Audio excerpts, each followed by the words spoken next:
Hey, Marvin Harrison Jr. has muscles now. It's a good thing, not a bad thing, although some may think it is. I don't understand. Let's discuss.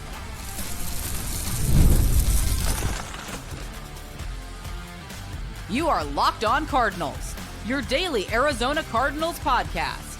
Part of the Locked On Podcast Network, your team every day. Cardinals, Alex Clancy here. Follow me on Twitter, Clancy's Corner. Follow the podcast at Locked On AZ Cards. Thank you for making Locked On Cardinals your first listen, free wherever you get your podcast and on YouTube, part of the Locked On Podcast Network, your team every day. Sports media member in Phoenix since 2011, hosting this lovely podcast going on the 9th season, 10th year. Unbelievable. Unbelievable, the journey. It's been fun, and it's only going to get more fun. Today's episode, Locked On Cardinals, is brought to you by FanDuel. Right now, new customers can get $200 in bonus bets when your first $5 bet wins. So, kind of a grab bag show today. Brock Purdy's contract details have been released, and it's exactly what I thought. Well, I just want to put a pin on that in the final segment as we get into the weekend. Sean Murphy-Bunting has been put on the non-football injury list. He'll miss the 2025 season. We'll discuss that. There are some things to kind of delve into, some reports I don't necessarily believe, discuss that. But I know the Sean Murphy-Bunting thing is like the headline. Oh, Sean Murphy-Bunting not going to play. Let's talk about somebody who will play for the Cardinals in 2025. Obviously, you want Sean Murphy-Bunting to be healthy. You don't wish injury upon your worst enemy. Now that he's not playing, it's an afterthought issue. So now we're going to talk about Marv. So Marvin Harrison Jr., for those that didn't see it, you can check out Arizona Cardinals Twitter, and there's a bunch of pundits around who recorded him when he was meeting with the media, and he visibly looked like he's been in the weight room and eating protein ever since the end of the 2024 season. And one of the things coming into the league, we're like, oh, he's thin, he's lanky. You know, never really stopped him in college. Obviously, you're not playing against guys who are going to first period French on Mondays. It's the NFL. It's a big boy league. Everybody's big. Everybody's strong. Everybody's fast. But I was starting to see among the Twitterverse and with texts from my friends and comments and things like that, that people are seeing it as like a bad thing. Oh, he needs to maintain his speed. Oh, he needs to be, more malleable off the line. And if he puts on weight, he'll be slower and with that less effective. And first of all, no. Can I just end the segment there? Hashtag analysis. No, I think that's very, very surface level thinking. So let's go more in depth. One, he wasn't a burner ever. He wasn't drafted to be Marquez Valdes-Scantling or Mecole Hardman or, Brandon Cooks, even though Brandon Cooks can do more than just that. Like Jalen Reagor, like he wasn't drafted for that skill set. He's much closer to DeAndre Hopkins' speed than Antonio Brown's speed. Justin Jefferson, on the other hand, Hollywood Brown, guys like that, Tyreek Hill. Yeah. Once they get to a point in their career and they can't rely on their speed anymore, they either need to reinvent themselves or they're not going to be as effective. Marvin Harrison Jr. isn't that. He's never been the fastest dude. Okay? He doesn't have that afterburner speed. And that's fine. He's got breakaway speed. We saw it against the Rams in the first quarter on the second touchdown on kind of a broken play, but he had a DB trailing him and he left him in his dust and jumped for pay dirt and scored his second touchdown of the quarter. Marvin Harrison Jr. gaining weight is only a good thing, in my opinion. It's only a good thing because the 50-50 balls, quote unquote, we saw last year, and it wasn't just, like the teardrop balls that Kyler Murray throws with he and one or two other defenders around. It's not that those aren't the only 50-50 balls I'm talking about. I'm talking about contested catches. And 50-50 balls, while the definition is throwing it up usually to the end zone or on fourth down or something, and the best guy gets it, the Plaxico Burress, Brandon Marshall kind of thing. It's not that. It's contested catches. It was like 30-70 balls. 70% of the defense last year because Marv wasn't strong enough. Also, Kyler Murray and he weren't on the same page necessary for Marv to have an even better opportunity to get those balls, and he wasn't strong enough by a long shot. He wasn't strong enough. His hands weren't strong enough. His muscles weren't strong enough. He's got the jump. Okay, that's not going to go just because he put on 15 pounds of muscle. But this is the natural progression of things for a young wide receiver, especially one whose body hasn't caught up to his skill level. Like Garrett Wilson is kind of an anomaly. Like he's kind of a slender dude. I mean, he's obviously probably got negative body fat, but he's never going to be a bruiser. He's going to be a guy who gets around people with his jukes, and something we've seen since he's come into the league. Marv isn't going to be that. Marv is a all-around skilled wide receiver. And we've seen flashes. Obviously, we're not even close to the finished product, which we'll probably see 3 years from now and then beyond when he really gets into the heat of his prime. But him putting on 15, 20 pounds of muscle and becoming yoked in an offseason, yeah, I don't think that's a bad thing. And I'm not saying like, oh, only DK Metcalf can do it. DK Metcalf looked like that since he was 6. He has, look at the pictures. He's lifting weights at like 7. Marv was kind of like a feather in the wind a lot of times last year because he didn't have the tree trunk in him to be able to counteract the wind for that metaphor. And now he does. So that 0-1 jump is big for a wide receiver like Marvin Harrison Jr. Look at Larry Fitzgerald coming out of college and look at him in his prime. Larry Fitzgerald was an Adonis 5 years into the league and then beyond. What's the opposite of baby fat? Like that's what a lot of wide receivers come in with, and then you get with professionals in a locker room. You get with strength and conditioning coaches making 6/7+ figures a year. Yeah, it's going to be different. It's going to be different. And I do not see one downside to Marvin Harrison Jr. getting yoked to this offseason. This is the first 0-1 jump that we got to see between the lines. We got to see the camaraderie between he and Kyler Murray, everything like that. This is a big step for him in his journey to shut up the naysayers that are saying, oh, Brian Thomas Jr. and Malik Neighbors are better because they put up better numbers in their rookie year in broken systems. Stop it. Locked On Cardinals, your team every day. Sean Murphy-Bunting will not play in 2025 and maybe ever again for the Cardinals. Why? We'll discuss it next. This episode of Locked On Cardinals is brought to you by our friends over at FanDuel. The NBA playoffs are the NBA playoffs are something else. And every night delivers highlight-worthy performances, major momentum shifts, Knicks, and can't miss moments, Tyrese Halliburton. Whether it's a game-winning shot or a breakout player, there's never been a better time to get in on the action. FanDuel makes it easy to stay in the game before tip-off and live. With player props, performance trends, and same-game parlays, fans have more ways than ever to play smart and win big. Like, say you took the money line for Indy when they were down 14 with a handful of minutes to go. You cashed out big. Say you went the other way, tried to bet a lot to win a very little on the Knicks money line when they were up that much with that much to play. Weren't the greatest fortunes, but you can experience both at FanDuel. New to FanDuel, it's time to sign up. Head to FanDuel.com and place your first $5 bet. If it wins, you get $200 in bonus bets. Make every moment more with FanDuel, official sports betting partner of the NBA. I mean, you got to reach out and hug your Knicks friends. You! Not great. Another thing not great, Sean Murphy-Bunting has been placed on the non-football injury list, will miss the 2025 season. Reports are out that and this was via Josh Weinfuss, that ESPN, that, reports were out that they knew about this injury going into the draft, and then paraphrasing, it kind of shaped the way they approached things. That part, I don't necessarily believe. I'm not negating Josh's report it's hard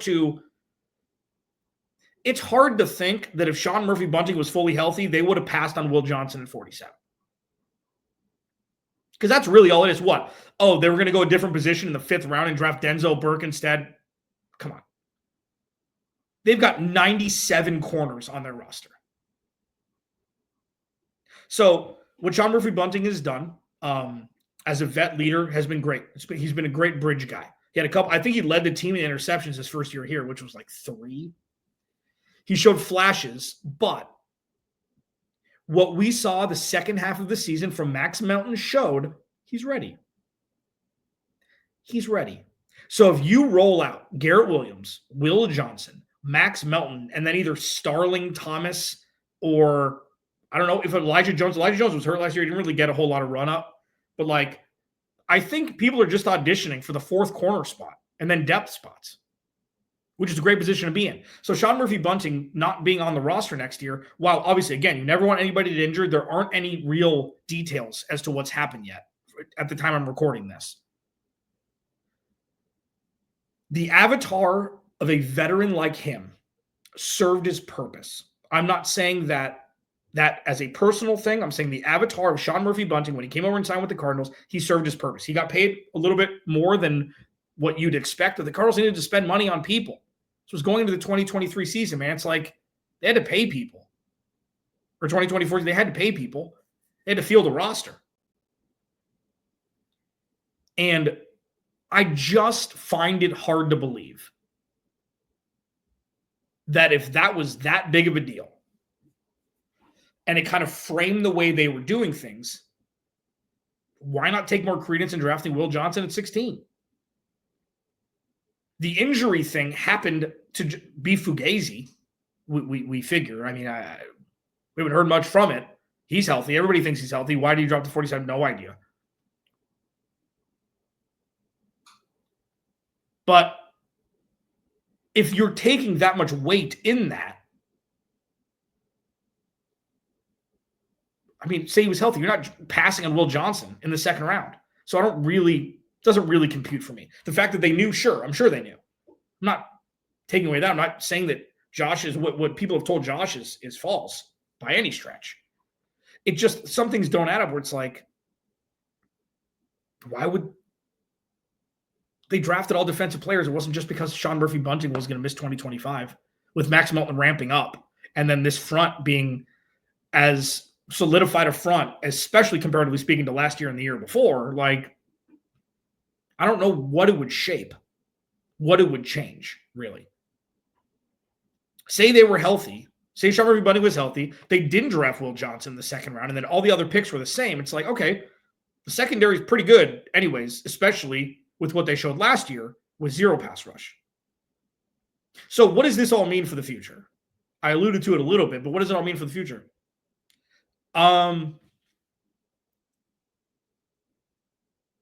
This is the avatar, not the person that I'm describing, because obviously I never want anybody to get injured. It expedites the process a little bit.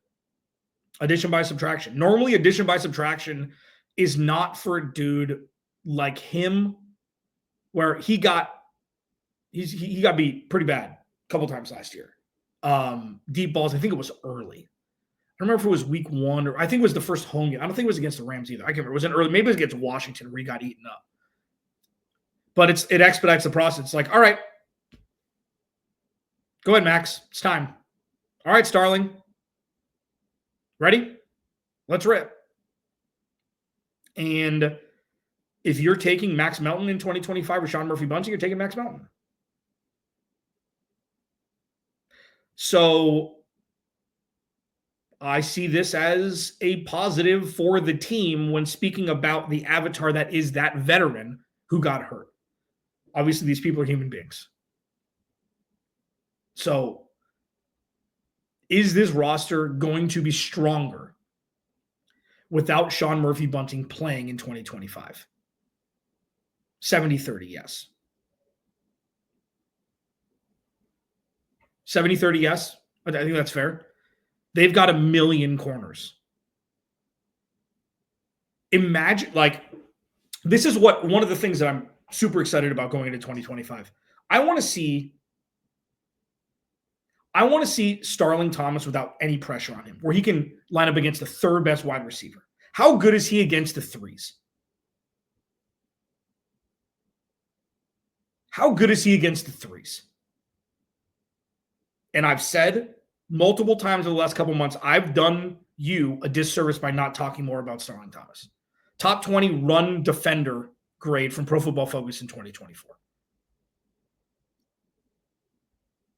How good is he going to be against the threes? How good is he going to be against the twos? That's what I'm excited to see, because, like, if he levels up and the Cardinals are forced to pay him, that means that he excelled and exceeded what people expected him to do, which is good for the Cardinals, topping Max Melton, topping Garrett Williams, Will Johnson, Daedrin Taylor-Emerson, Budda Baker, Jalen Thompson, whatever formation is going to be for the corner with all of the front pressure, interior and off the edge. I mean, it puts into perspective where the Cardinals are now. And I'd be remiss to not mention the Malcolm Butler situation, okay? He signed with the Cardinals very late in the offseason because the Cardinals needed a corner. They needed a cornerback. And Steve Keim, and all of his wizardry and wisdom and genius, waited till the last minute, signed Malcolm Butler. Malcolm Butler realized, well, who knows what happened. Like, there were conflicting reports. Like, I don't want to be insensitive here. There were reports he wasn't going to make the roster anyways, so he just NFI'd. But that's on Steve Keim for bringing in a dude who couldn't beat out guys he should have been able to beat out. This is different. This is the opposite. This is the antithesis. This is the locomotive is moving forward, and Sean Murphy-Bunting's weight off the locomotive makes it go faster. And it may not be right away. There's going to be a learning curve for Max Melton if he starts week 1. Positive thoughts for Sean Murphy-Bunting for him in the future. He most likely has played his last down as a Cardinal, served his purpose. The avatar of him served his purpose in this rebuilding process, and now it's time for the kids to eat. Addition by subtraction? Maybe. Expediting the process to see if it is addition by subtraction? Of course. Brock Purdy's contract details have been updated. I just wanted to put a cap on this. As I talked about it earlier in the week, I want to give you the news. I want to give you my thoughts. You know what it is. It's Friday. I'll be back.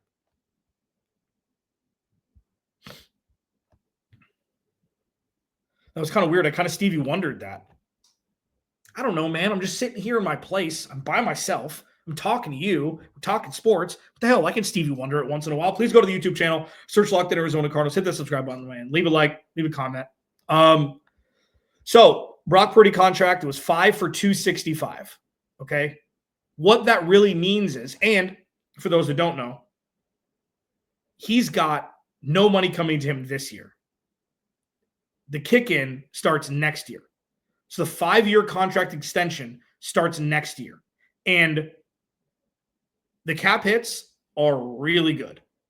Okay. So like what they've done is witchcraft in like the greatest way. Listen to this. So I'll talk about the out of the contract in a second. So, excuse me.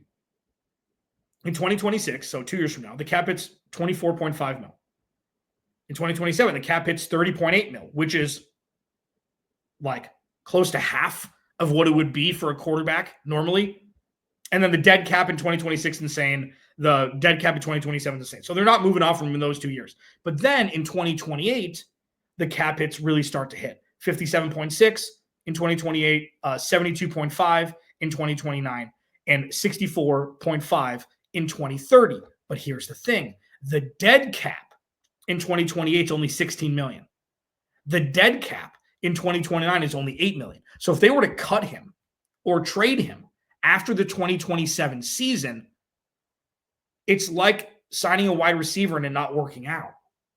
Like, they've got the ultimate security. This is a 2-year, $55 million or 2-year whatever. It's $180 million guaranteed, but it's a 2-year deal pretty much. And the rest, there's an out before the 2028 season. So through 2027, he's going to be a San Francisco 49er. The rest, they've insulated themselves as such to where, yeah, if they keep him, the cap hit's going to be huge, but that's the writing on the wall. If they don't win a Super Bowl, or if they don't make it to another Super Bowl in the next 3 years, he's gone. And they could cut him, and the dead cap would be pennies on the dollar compared to what it would be. If they trade him, it'd be pennies on the dollar. That's going to be the fascinating part. For me, as I mentioned, kind of going back to the segment I did on this earlier in the week, I think this is a great situation for the Cardinals. I think it's great. It's not as great now because they figured out the wizardry of the salary cap. to where it's not pigeonholing them as much cap-wise as it would normally be. Because they figured out, witchcraft with the salary cap. Still, they have to pay their quarterback now. There's an actual cap hit, unlike what it's been the last handful of seasons. The Cardinals are in a better spot with Brock Purdy at quarterback in San Francisco than bringing in a veteran star like they've been rumored to do for the last couple of years. And it's nothing to do with Brock Purdy. It really doesn't. This is a devil you know situation. Kyler Murray and Brock Purdy head-to-head, believe it or not, are 1-1 against each other, which is crazy. Kyler Murray was hurt. Brock Purdy missed a couple games. And then Brock Purdy didn't play in Week 18 of this past season. This rivalry is just beginning between the two of them. And it's starting at a time where the San Francisco 49ers actually have to allocate cap space for him instead of giving him $11 because he was Mr. Relevant. It's a level playing field. The 49ers can't pay everybody for the next 3 years. And now they finally have to pay their quarterback, which is a good thing for the Arizona Cardinals. Locked On Cardinals, your team every day. Remember, without you, there is no me. I'll talk to you Monday.